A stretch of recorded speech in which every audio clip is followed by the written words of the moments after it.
Hey guys, my name is Corey. I've been buying storage lockers for 5 years, and let me introduce myself to you guys before we start. I live in New York City and buy most of my lockers in Queens and Brooklyn. I also buy units in the Bronx, New York, and Long Island. I run a YouTube channel. Some of you may know me, some of you may not, but I just wanted to give you a brief history of myself. I do buy 90% of my rooms on storagetreasures.com. It is the best website around for buying storage units. It has the best layout, the best design, the best notification system, and the greatest customer service of any of the storage buying websites I've dealt with, at least. I can only speak for what I know. And I did start off my 5 year career buying rooms live. And about 2 years ago, I switched.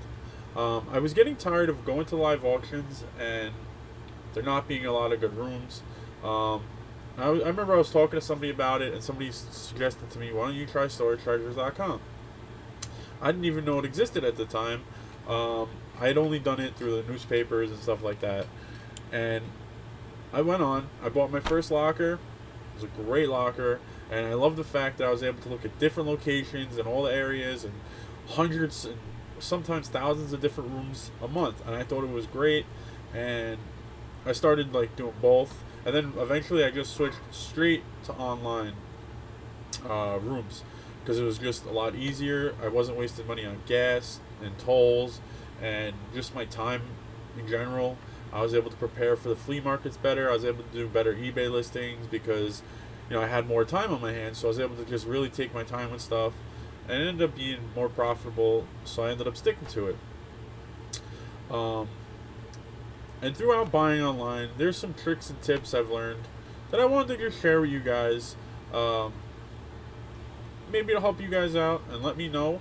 Maybe you guys have some tips for me to help me out. I'm always want to learn, so it's always good to hear from you guys that have been doing this longer than me because I've only been doing it for 5 years. I know some of you guys, some of the stuff I learned, the guys been doing it for 30, 40 years.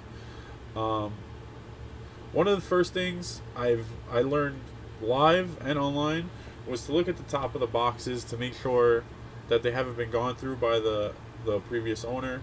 Because a lot of times you see like the boxes ripped off or the bins ripped off, they've taken all the valuable stuff or most of the valuable stuff, and you don't want to spend a lot of money on a room like that. They are worth a gamble here and there, but I personally don't like to go too much on those rooms because it most likely means that they took all the valuable items and you're going to be stuck with some trash. And we all know that is the worst. And the second thing I learned this the hard way.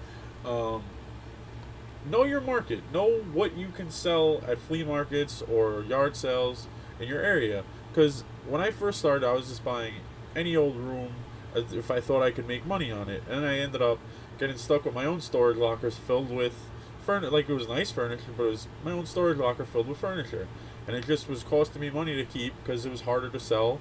Um, but I know in some areas, like especially like deeper Long Island, when I started putting my listings out there, it was selling better because furniture seems to sell better in Long Island.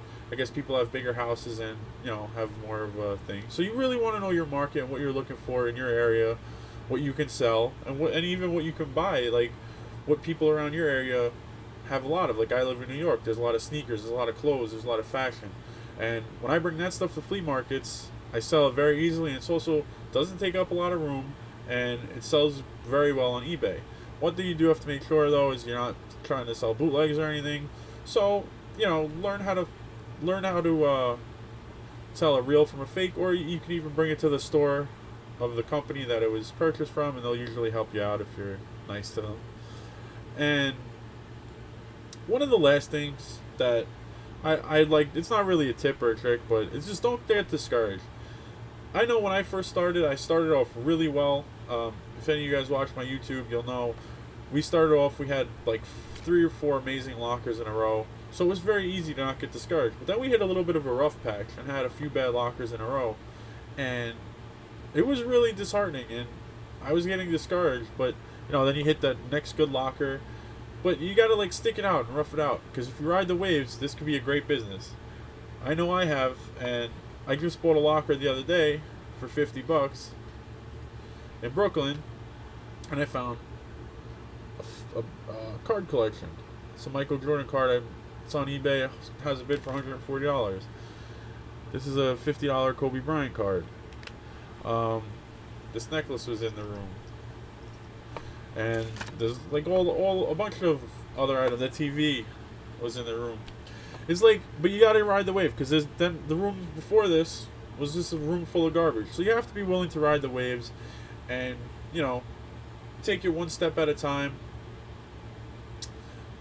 But let me know what you guys think.